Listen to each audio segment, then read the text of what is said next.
Mesdames et messieurs les journalistes, chers militants et sympathisants de la DMK, peuple togolais de l'intérieur et de l'extérieur, les 7 partis politiques et les 7 organisations de la société civile, membres de la dynamique Monseigneur Poitro DMK, vous saluent chaleureusement et vous souhaitent la bienvenue à ce rendez-vous fixé depuis quelques mois déjà.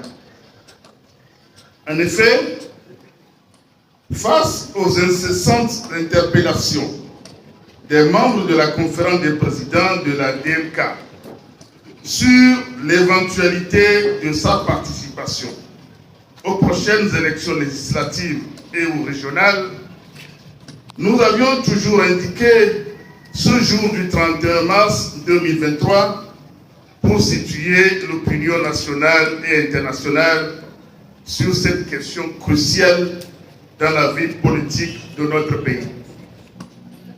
Le moment est donc venu de vous donner un éclairage sur la position de notre mouvement citoyen.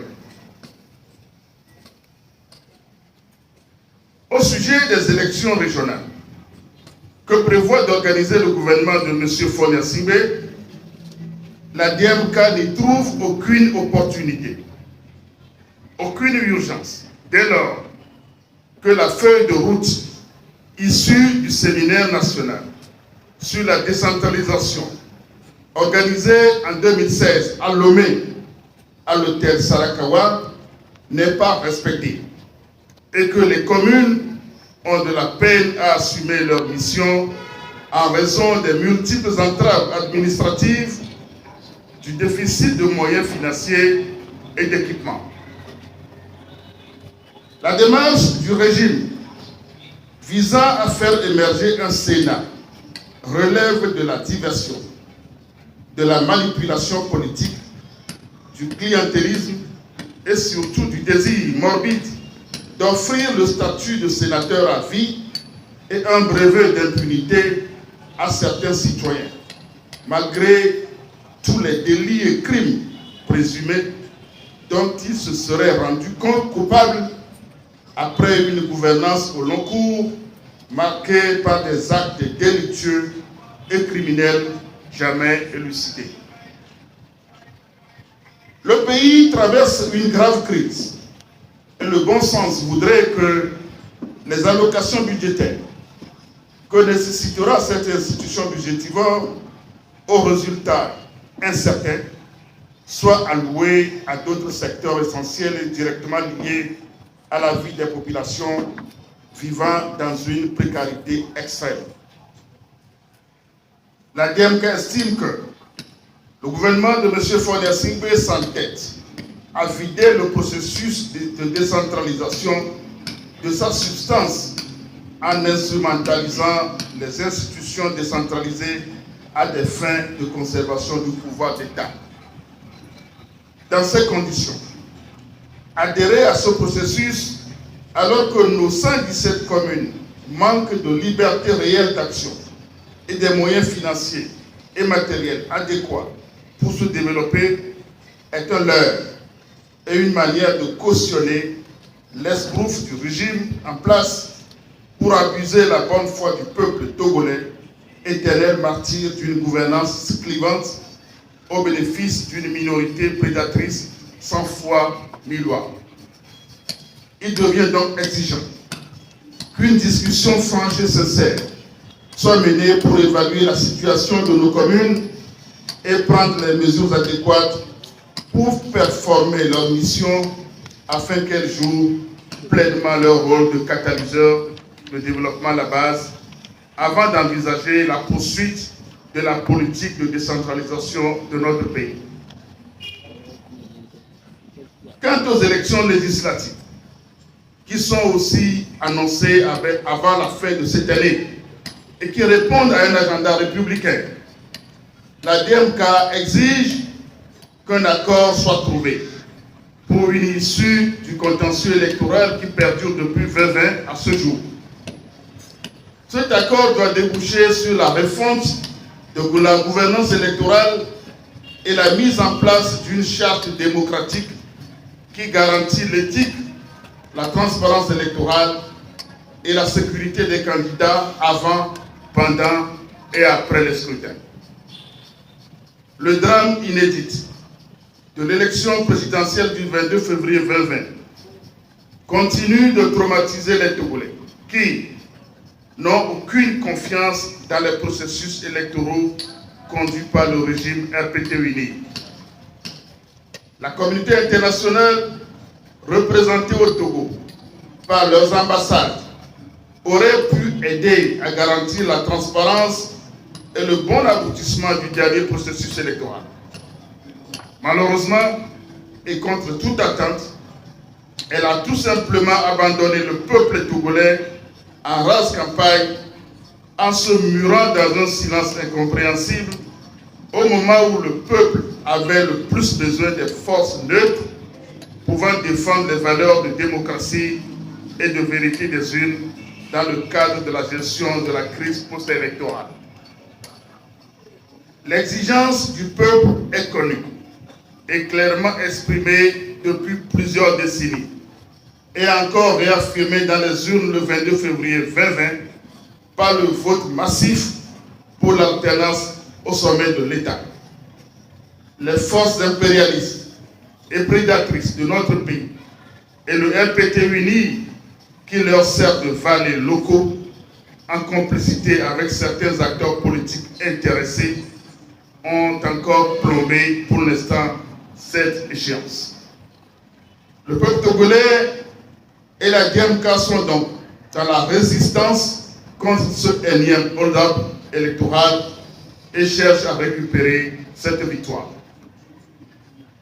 Par ailleurs, les préoccupations quotidiennes des Togolais, des Togolaises et des Togolais sont suffisamment graves et concernent la lutte contre la vie chère, le manque d'emploi pour la jeunesse complètement désorientée et incline à l'immigration, l'impunité dont jouissent les auteurs des nombreux cas avérés de crimes économiques et dont les derniers en date sont le Petrogate et le Covid-Gate qui continuent de défrayer la chronique.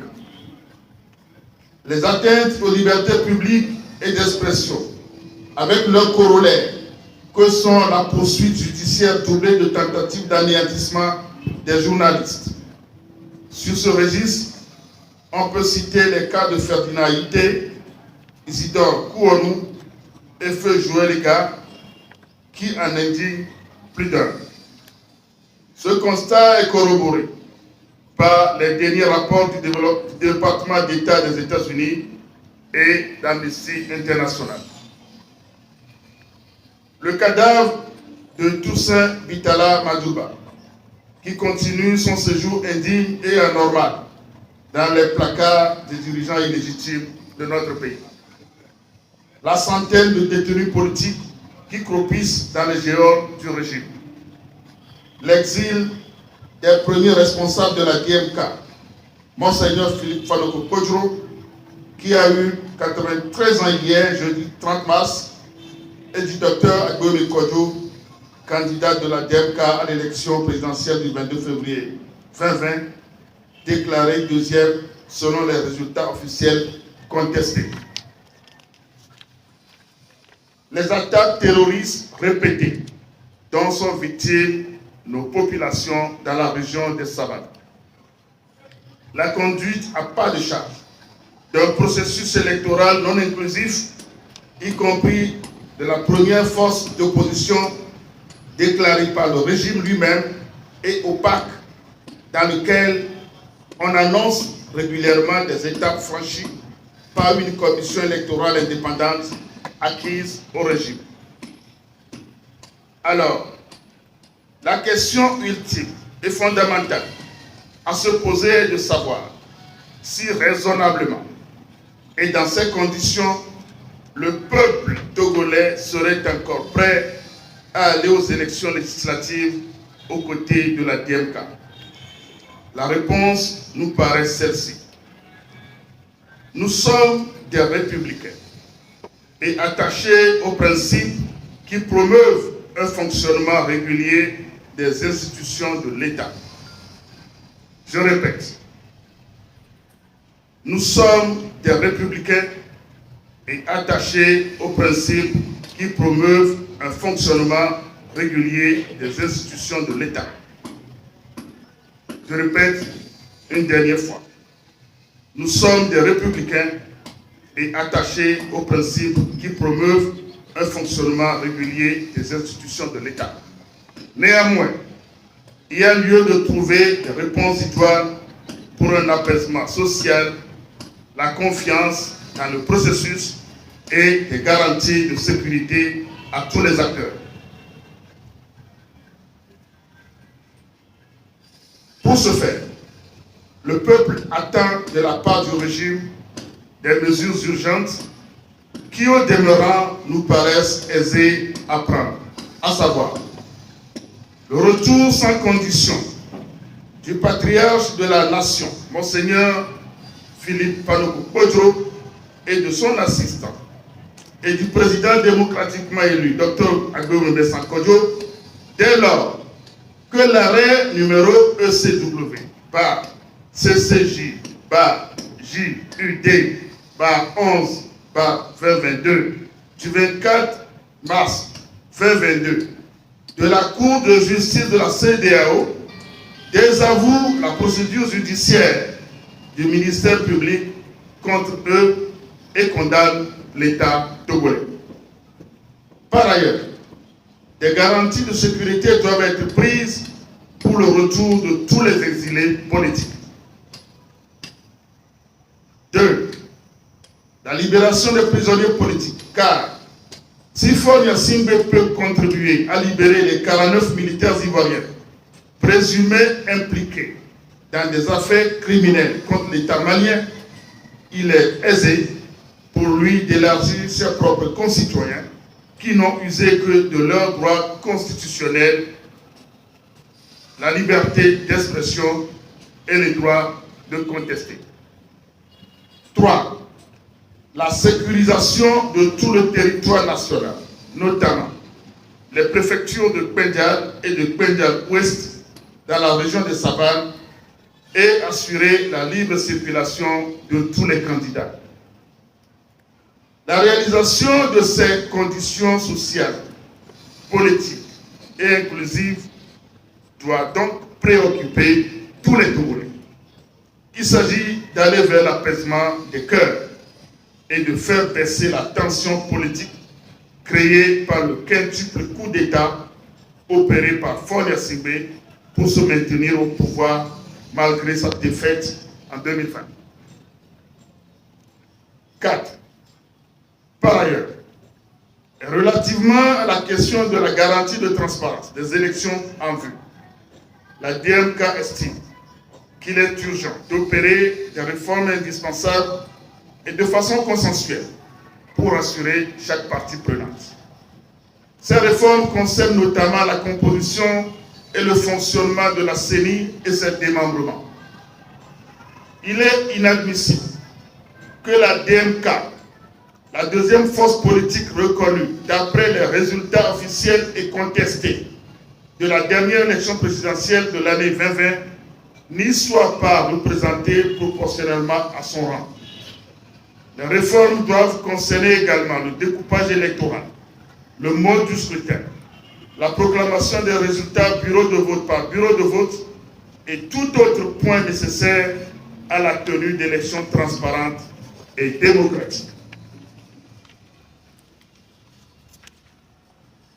La réforme de la Cour constitutionnelle s'impose également et pour cause. La DMK recuse la Cour constitutionnelle dans sa composition actuelle, car non seulement elle n'est pas légalement constituée jusqu'à ce jour, et puis elle a été à l'origine de la validation des faux résultats proclamés par la CENI, cautionnant ainsi le hold-up de la dernière élection présidentielle de 2020 par le régime RPT uni. L'actuel président, au lieu d'être neutre, a montré sa préférence pour l'un des candidats, notamment l'actuel occupant du fauteuil présidentiel en cautionnant le hold-up de la dernière élection présidentielle. Il a abhorré l'uniforme d'un parti politique et a prononcé un discours faisant allégeance au candidat fort lors de son investiture après le hold-up électoral de 2020. Il est donc disqualifié pour conduire encore cette institution dont la neutralité doit être garantie.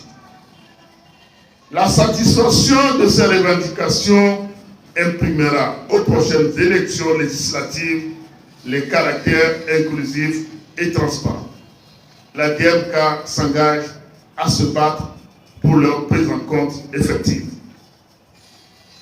Pour réussir cette bataille, pour la transparence et l'inclusivité des prochaines élections législatives, dans un climat apaisé, la DMK en appelle à la mobilisation générale.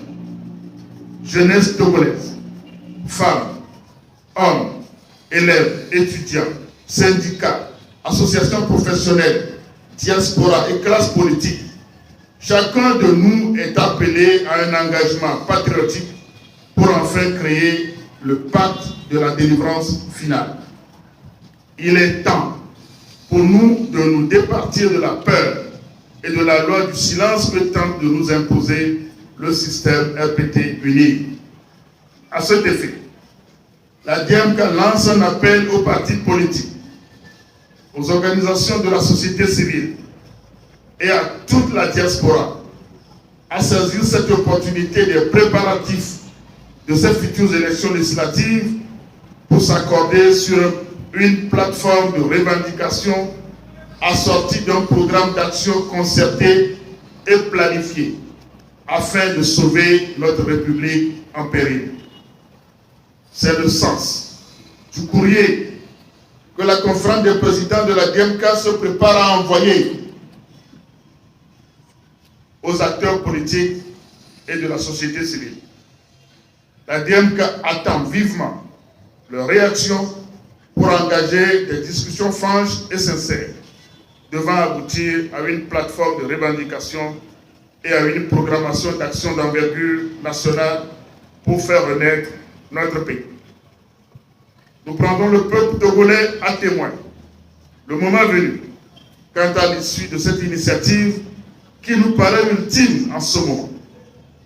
Nous demandons à toutes les bonnes volontés qui veulent aider les Togolais à s'en sortir de se saisir de cet appel pour faire aboutir cette initiative et sa mise en œuvre effective dans l'intérêt supérieur des Togolaises et des Togolais désabusés par nos propres turpitudes. Togolais debout pour faire de notre pays l'or de l'humanité. Nous vous remercions. Faites à nommer le 31 mars 2023. La conférence des présidents.